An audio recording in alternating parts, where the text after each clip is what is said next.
For those listening, there's group one, group two, and group three, group four when it comes to processed foods. And so you have group one, which is unprocessed, minimally processed food. So another term for this, I remember learning about this in undergrad, is like value added foods, where it's like, oh, they took carrots and chopped them and washed them for you. And now they're in a bag, right? I'm sure we've all purchased carrots like that. That's technically a processed food, but I wouldn't say it's in the same category as Oreos, right? So this is why we have different groups. So group one, I think we can all agree, and anyone can chime in, is like eat these foods, right? When we're talking about group one processed foods, eat these foods. Would we all kind of agree with that, or Yeah, and I think it's interesting to go through the spectrum before we yeah? kind of pick them apart, because even the word process gets people going. So Mhm. I think to even hear that any type of processing, someone washing Mhm. it for you is considered processing. Mhm. So all of our food really, unless you're the one pulling it out of the ground yourself, or you grew the food yourself, all of our food in some way, shape, or form is processed. We want to really drive that point home that, people need to be mindful when they're really going up in arms about certain terminology because there is very much a spectrum.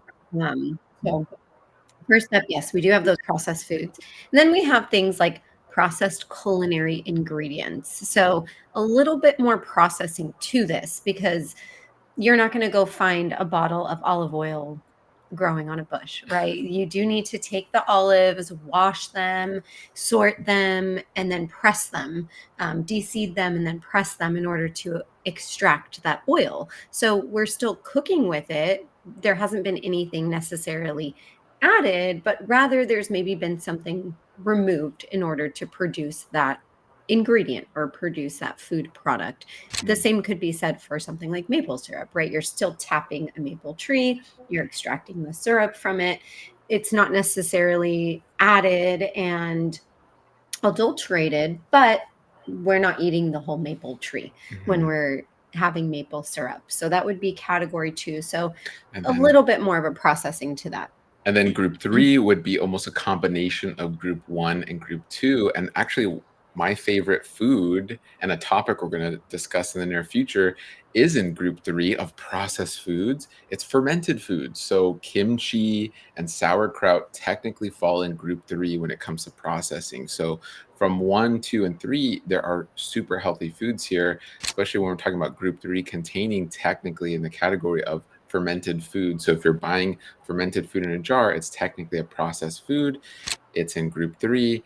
And so that's an example of a group three processed food, but it'll include other things like beer. Obviously, beer is not just, oh, here's beer. It's a process to make beer from hops and fermenting and distilling, and when you're making other alcohols and wines and cheeses and breads. And so that's where kind of group three comes in. I think group four is where all the controversy comes in. That this is where all the media buzz starts coming into it. Mhm. Is group four? And the title of the article did specifically say, ultra processed foods. It states it's talking Mhm. about these ultra processed foods, and it's talking about why one dietitian was speaking up for ultra processed foods. We feel like it's important to really educate on what these ultra processed foods are.